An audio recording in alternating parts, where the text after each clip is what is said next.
ఒక పని మీద బయలుదేరినప్పుడు, ఒక కార్యం మీద బయలుదేరినప్పుడు ఆ కార్యం పూర్తయిపోయేంత వరకు దాని మీద దృష్టి తప్ప ఏ ఇతరమైన ఆకర్షణీయమైన వస్తువుల వైపు దృష్టి సారించకుండా నిలబడగలిగిన వాడెవరో వాడే విజయాన్ని సాధించగలడు.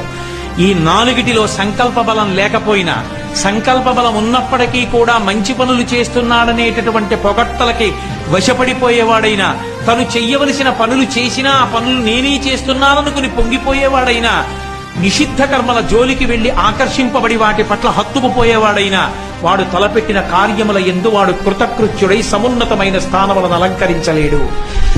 ఆఖరికి ఒక పిల్లవాడు గొప్పవాడు కావాలన్నా ఇదే నియమం, ఒక పరిపాలకుడు గొప్పవాడు కావాలంటే ఇదే నియమం, ఒక కవి గొప్పవాడు కావాలంటే అదే నియమం, ఒక చిత్రకారుడు మంచి బొమ్మ గీయాలంటే అదే నియమం. ఎవడు ఏ పనిలో కృతకృత్యుడు కావాలన్నా ఈ నాలుగే ఉండాలి. ధృతి, హృష్టి, మతి, దాక్ష్యం సకర్మసు నసీదతి. ఈ నాలుగున్నవాడు తన కర్మల యందు చెడడు.